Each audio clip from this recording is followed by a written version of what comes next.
ফাইটে যাইতেছে, এক গ্লাস পানি খেয়েছি, সঙ্গে সঙ্গে পানির পিপাসা মিটে গেছে। কি বলেন ঠিক না বেটি? পাঁচটা আঙ্গুল পাঁচ সাইজের দিছে না এক সাইজের দিছে? জোরে বলেন।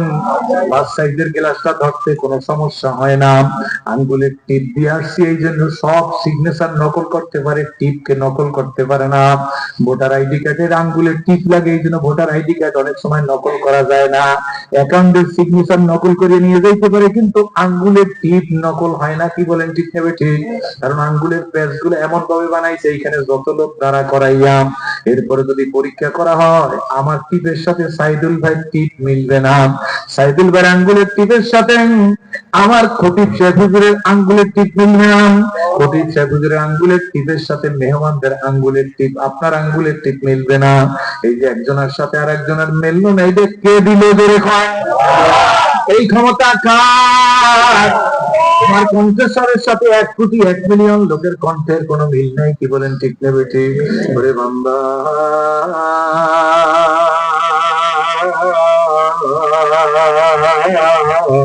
এত সুন্দর করি একটার সাথে আর একটা, আর একটার সাথে আর একটা। এই দেখেন দুইটা ঠোঁট, তার মধ্যে দাঁত গুলাম, সামনের দাঁত গুলা পাতলা, ভিতরে মারির দাঁত গুলা মোটা। কি বলেন ঠিক না বেঠি? এরপরে দুইটা নাকের ছিদ্র, যা অক্সিজেন গ্রহণ করি, কার্বন ডাই অক্সাইড ছাড়ি। এরপরে দেখেন কপালের উপরে বুরু, এই বুরুর উপরে আর কোনো চুল নাই, কপালের মধ্যেও কোনো চুল নাই, শুধু বুরুর চুলটা আছে। কি বলেন ঠিক না বেঠি? বিল্ডিং করতে গেলে সানসেট করি, আল্লাহ বলে বান্দা তোর কপালের উপর রৌদ্রের মধ্যে দিয়ে যখন হাঁটো, তখন তোর কপালের উপর রৌদ্র পড়ে, এই রৌদ্রের তাপ তোর চোখের মধ্যে পড়লে, তোর চোখের মধ্যে পানির কোঠা আছে, এই পানির কোঠা আঘাত লাগতে পারে, চক্ষুর দৃষ্টিশক্তি কমে যাইতে পারে।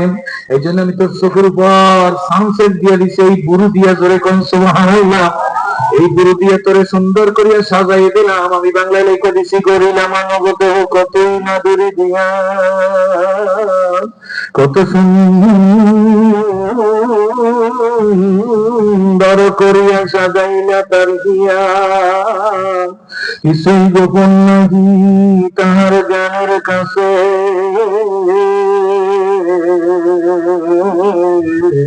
তাহার কার কার কার কোন তাহার জ্ঞানের মহিমায় বিশ্বভুবন জুড়িয়া আছে। এই কপালের উপর চুল নাই, তো এই কপালটা দিয়ে তুই আমারে সেজদা দিবি, কিন্তু এই বনিয়াদম দুই পাওয়ালা মানুষ আল্লাহরে সেজদা দে না, পীরের পায়ে সেজদা দে। কি বলেন ঠিক না বেঠি? দুই পাওয়ালা মানুষ গাছে সেজদা দে, মাছের সেজদা দে, পীরের পায়ে ঘট করে দে, সেজদা দে। তোর কপাল খারাপ, তুই মালিক শুনলি না।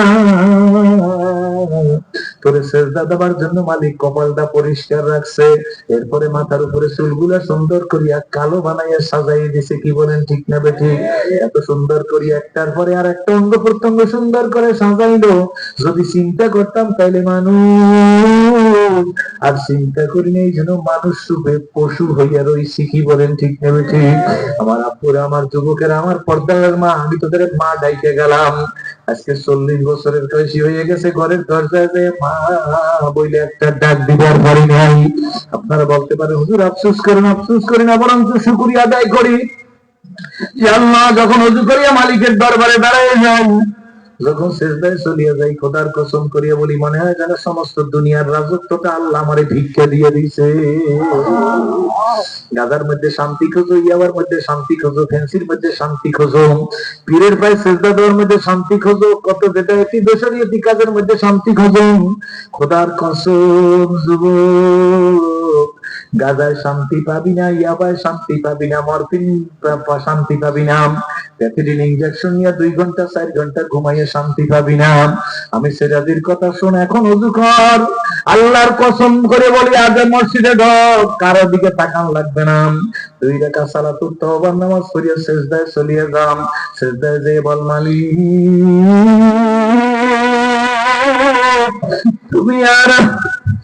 তুমি আর আমি, আমি আর তুমি, সকল দরবার হইতে সারিয়া তোমার দরবারে রইলাম পড়িয়া। ও যুবক সোনামণিরা, সিজদা দিয়া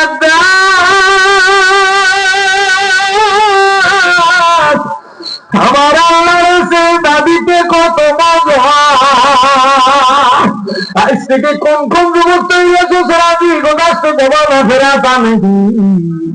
যেই দিন চলে গেছে ওই দিন আর কোনোদিন আসবে না।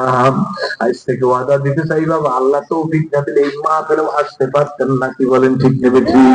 ওই যে পাঞ্জাব পাকিস্তান, পাঞ্জাবে ড্রাইভার আর মালিক গাড়িতে যাইতেছে, মালিক বড় কোম্পানির মালিক, গাড়ির মালিক, মালিক গাড়ির মধ্যে যাইতেছে, ড্রাইভার গাড়ি চালিয়ে যাইতেছে। আসরের নামাজের অনেক পর কিছু বাকি আছে, মাগরিবের নামাজের সময় হয়ে গেছে। এমন সময় আযান হয়ে যাইবে, তখন ওই যে ড্রাইভার ছিল নামাজি, মালিক ছিল বেনামাজি।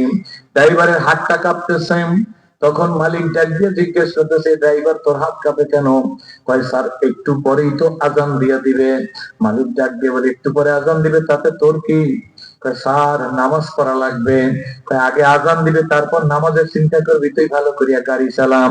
ড্রাইভার গাড়ি চালাইতে চালাইতে যাইতেছে, হঠাৎ করিয়া দেখে আজান দিছে। এখন ড্রাইভারের শরীর কাঁপতেছে। জোরে কোন সুবহানাল্লাহ। আল্লাহওয়ালা ইমানদার যখন মসজিদের আজান শোনে তখন তার কলবটা কাইপে ওঠে। কি বলেন ঠিক নেবে ঠিক? আর যে মানুষ শুধু পশু, তার কোনো অনুভূতিও নাই, মসজিদের সামনে দিয়ে হাইতে দাঁড়ায়। হিন্দুর ঘরে হয়েছে না, বৌদ্ধের ঘরে হয়েছে, ইহুদির ঘরে হয়েছে না, খ্রিস্টানের ঘরে হয়েছে, নাস্তিকের ঘরে হয়েছে না, জৌনের ঘরে হয়েছে, কোনো খেয়াল নাই। তুমি নিজের মানুষ মনে করতে পারলেও আল্লাহ তোমাকে মানুষ বলে না, তুমি বালহুম আখাল। কি বলেন ঠিক নেবে ঠিক? আমার ভাইরা ড্রাইভারের হাত কাঁপতেছে। মালিক ডাক দিয়ে বলে, হ্যাঁ ড্রাইভার কাঁপো কেন? গাড়িতে অ্যাক্সিডেন্ট হইবে। ড্রাইভার ডাক দিয়ে বলে, স্যার আজান হয়ে গেছে। কয় গাড়ি সাইড কর। ড্রাইভার গাড়ি সাইড করছে, ডাক দিয়ে বলে, যা তুই নামাজ পড়িয়া আয়। ড্রাইভার ডাক দিয়ে, স্যার আপনি যাবেন না? কয় তোর এত বড় সাহস, আমারে নামাজের কথা বলো, তোর কাজ তুই করিয়া আয়। ড্রাইভার মাগরিবের ফরজ 3 রাকাত নামাজ, 2 রাকাত সুন্নাত পড়িয়া 33 বার সুবহানাল্লাহ, 33 বার আলহামদুলিল্লাহ, 34 বার আল্লাহু আকবার পড়তেছে। ড্রাইভারের এই সময়টা বিষের মতো লাগতেছে।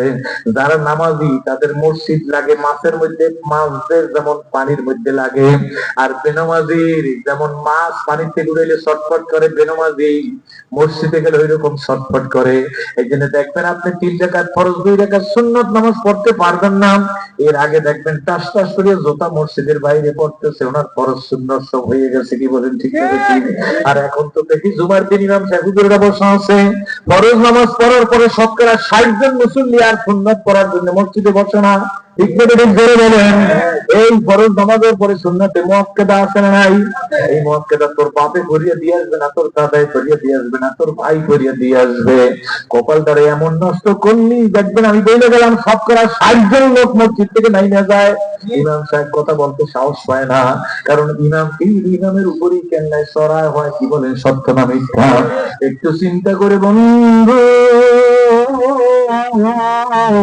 তোমারে মানুষ বানাইলো কে? কে মানুষ বানাইলো? আজকে শুক্রবার গেল, আগামী শুক্রবার তোমাদের পায়ের উপর হাত দিয়ে বললে যাই, তোমরা মনে করো সেরাজি মুসলমানের ঘরে হয় না।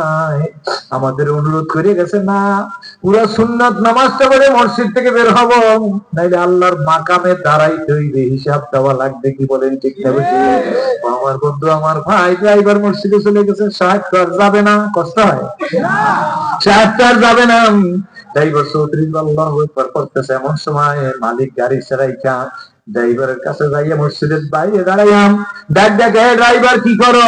হাতে কি গুনতেছো? তেল চুরি করছো নাকি? লিটার বুঝি গুনতেছো? যেরকম সে অন্য কেউ সেই রকম মনে করে। কি বলেন ঠিক? ড্রাইভারকে ডাক দিয়ে বলে, ড্রাইভার এমন করো কেন? কেন তাড়াতাড়ি আসো না? বরঞ্চ তাদের ভাষা দিয়ে তারা ওই গাড়ির মালিক ডাক দিয়া বলেন, हे ड्राइवर, कौन से ताकत तुमको इतनी अब तो मस्जिद में बन के रखता है? तुम क्यों मस्जिद में निकल से नहीं सकता है? तो ड्राइवर তোরে মসজিদের মধ্যে কে বেঁধে রাখছেন? তুই মসজিদ ছেড়ে কেন গাড়িতে আইসা আবার ড্রাইভারি করো না? ড্রাইভার মনে মনে বলে, থাকুক আর যাও, চাকরি থাকলেও খাবো, না থাকলেও খাবো। স্যারের দিকে তাকাই कर सुनिए साहब, ওই ताकत हमको इतनी अब तो मस्जिद में बन के रखता है, जो ताकत तुमको मस्जिद में दाखिल होने के लिए तौफीक नहीं दिया है। আমারে মসজিদের মধ্যে বাইন্ধে রাখছে ওই শক্তি, যেই শক্তি তোমার মতো সাহেব কোটি কোটি টাকার মালিক হওয়ার পরেও তোমার মতো মালিককে মসজিদের কম্পার্টমেন্টের মধ্যে ঢোকার তৌফিক দেয় নাই। ওরে সোনার যুবক,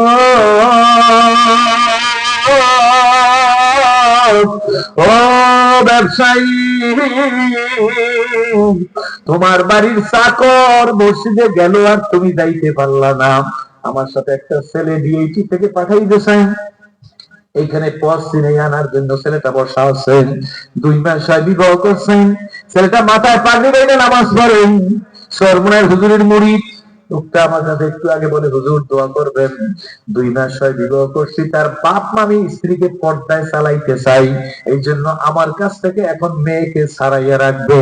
আমি বললাম, তুই কোনো চিন্তা করিস না, শুধু দুরূদ শরীফ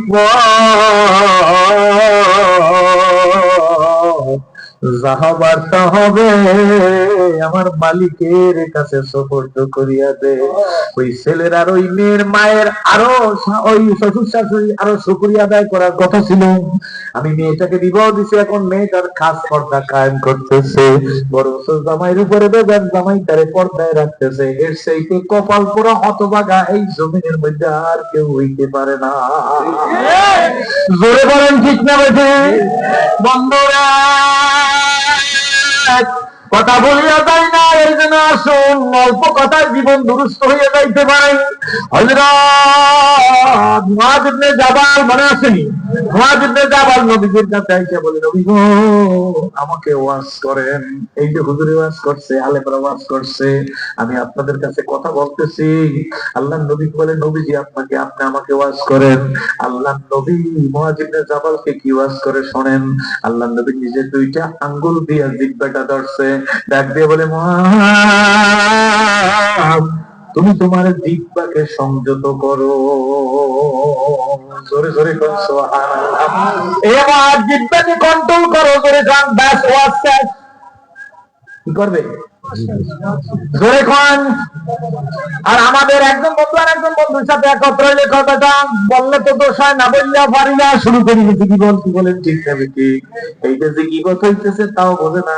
আর রহমতের রাসূল আমি ইসলাম কবুল করার আগে পড়ছিলাম, আল্লাহর নবীর কাছে আম্মাজান আয়েশা সিদ্দিকা দাঁড়ানো আছে। এমনি সময় গ্রামের একটা বেটে মহিলা বুঝছেন, একটা কাটো মহিলা রহমতের রাসূলের স্ত্রী আমাদের হযরত মুতাহারাত আমাদের আম্মাজানের কাছে আসছে, আম্মাজান আয়েশা সিদ্দিকার কাছে আসছে। আম্মাজানের কাছে এসে বলে, আম্মাজান একটু কথা বলবো। আম্মাজান আয়েশা সিদ্দিকার কাছে কথা বলি, আম্মাজান আমি একটা ঋণগ্রস্ত হয়ে গেছি, আপনি যদি তার কাছ থেকে আমাকে একটু সময় নিয়ে দেন তাইলে আমি সময় মতো তাকে ঋণটা পরিশোধ করিয়ে দেব। আল্লাহর নবীর স্ত্রী আমাদের আম্মাজান ডাক দিয়ে বলে, যাও আমি তোমাকে সেই সময়টা এক্সটেনশন করিয়ে দেব। মহিলা চলিয়া গেছে। আল্লাহর নবীর দিকে তাকাই আম্মাজান আয়েশা সিদ্দিকা ডাক দিয়া কয়, ইয়া রাসূলুল্লাহ, ইয়া হাবিবাল্লাহ, নবী গো এই গ্রাম্য মেয়েটা কতই না বেটে। কয় নবীজি এই গ্রাম্য মেয়েটা কতই না খাটো। কথা কি বুঝাইতে পারতেছি? বেটে মানে খাটো। আল্লাহর নবীর চক্ষু লাল হয়ে গেছে। আম্মাজান আয়েশা সিদ্দিকার দিকে তাকায় বলে, আয়েশা তুমি গীবত করলা। আল্লাহু আকবার। আয়েশা তুমি গীবত করলা। আম্মাজান ডাক দিয়ে বলি, ইয়া রাসূলুল্লাহ, ইয়া হাবিবাল্লাহ, ওই আমি গীবত করলাম, আমি তো মেয়েটা খাটো, মেয়েটাকে খাটোই বলছি। রহমতের নবী ডাক দিয়ে আম্মাজান আয়েশা সিদ্দিকার মাথায় হাত দিয়ে বলে, আয়েশা গো এই বেটে মেয়েটার অবর্তমানে তারে বেটে বলাই গীবতের অন্তর্ভুক্ত। কথা বুঝছেন না? বুঝেন নাই? মেয়েটা খাটো, আপনি তার অবর্তমানে খাটো বলছেন, এইটাই গীবত। এখন চালান আছে কিছু? জোরে কোন। গীবত করি না। আল্লাহ নবীর সাহাবীকে নিয়ে হাঁটতেছেন, কবরস্থানের কাছাকাছি গেছে। আমার মায়েরা শুনে রাখেন, যুবকেরা শুনে রাখেন, বৃদ্ধরা শুনে রাখেন। আল্লাহ নবী 2টা কবরের কাছে গেছে। আল্লাহ নবী ডাকতে বলেন, সাহাবীরা গো এই 2টা কবরের মধ্যে আগুন জ্বলতেছে, আগুন কবর আযাব হইতেছে। সাহাবীরা ডাক দিয়ে বলি, ইয়া রাসূলুল্লাহ, ইয়া হাবিবাল্লাহ, কবর আযাব কেন হইতেছে তা তো আমরা বুঝতে পারলাম না। আল্লাহ নবী ডাক দিয়ে বলে, শোনো গো এই প্রথম কবরটায় কবর আযাব হইতেছে, এই ব্যক্তি প্রস্রাবের ছিটা ফোঁটার থেকে ভালোভাবে পবিত্র হইতো না, এই কারণে তার কবর আযাব হইতেছে। আমরা তো টিস্যু নিই না, কি বলেন ঠিক না বেঠি? টয়লেটের মধ্যে দাঁড়াইয়ে প্রস্রাব করে, কেউ বৈশা করি আবার পানি ঢাইয়া দেয়। ইউটিউবের মধ্যে কোন আলেম আছে কয় টিস্যু নেওয়ার দরকার নাই, রাস্তায় হাঁটার দরকার নাই, রানে রানে বাড়ি যাওয়ার দরকার নাই, হাঁটাহাঁটি করাটা ইনডিসেন্ট। বড় বড় আলেম বলে, কি বলেন না, বড় বড় আলেম কি বলেন ঠিক না বেঠি? খোদার কসম করিয়া বলিয়া যাই, ভোলাই ধর্মের মানুষ, এক ফোঁটা প্রসাদ তোর রানে লাগবে জীবনে, এই নামাজ হবে না, কাপড় পবিত্র হবে না। কি বলেন ঠিক না ঠিক? এ বন্ধু, কারা তোমার কপালে আগুন লাগাইলো? এই জন্য আপনাদের বইলে যাই, খবরদার প্রসাবের সিটা ফাটার থেকে সাবধান থাকবেন। ওই ইউটিউব দেখে মাসালা হাল করবেন না। মসজিদের ইমাম সাহেবের কাছে আসবেন, ইউটিউবে যারা বক্তৃতা দেন তারাই বড় আলেম না। কি বলেন ঠিক নেবে ঠিক? এদেশের মুফতিরা মরে নাই, হাটাজারি হুজুররা মরে নাই, চরমনার হুজুররা মরে নাই, মাহমুদুল হাসান সাহেব যাত্রাবাড়ি মাদ্রাসার প্রিন্সিপাল হুজুরে মরে নাই। কি বলেন ঠিক নেবে ঠিক? ওই আমাদের হাজি শরীয়তুল্লাহর বংশধররা মরে নাই, সরসিনার হুজুরে মরে নাই, তবলিগের বড় বড় আলেমরা মারা যায় নাই। তাদের কাছ থেকে মাসলা হাল করো। ইউটিউব দেখে এই জায়গায় টিপ দেবা এক বক্তা, আর এক জায়গায় যাবা আর এক রকমের বক্তা। কি বলেন ঠিক নেবে ঠিক? তুমি বিভ্রান্তের মধ্যে পড়িয়ে যাবা, কোন একজন লোকের উপর আসক্ত হইয়া যাবা, তোমার জিন্দেগিটা বরবাদ হয়ে যাবে। সে হয়তো ভুল পথের মধ্যে আছে। আল্লাহ নবী ডাক দিয়ে বলে, সাহাবীরা, এই লোকটা প্রসাদ থেকে ঠিক মতো পবিত্র হইতে নাই কেন? তার কবর আযা হইতেছে। জোরে কয় কথা বুঝছেন নি? প্রসাব থেকে পবিত্র হওয়ার জন্য ঢিলা উত্তম। ঢিলা নাই যেহেতু এখন টিস্যু জায়েজ আছে, টিস্যু ব্যবহার করবেন, হাঁটাহাঁটি করবেন, এক জায়গায় দাঁড়াইবেন, পায়ের উপর ভর দেবেন।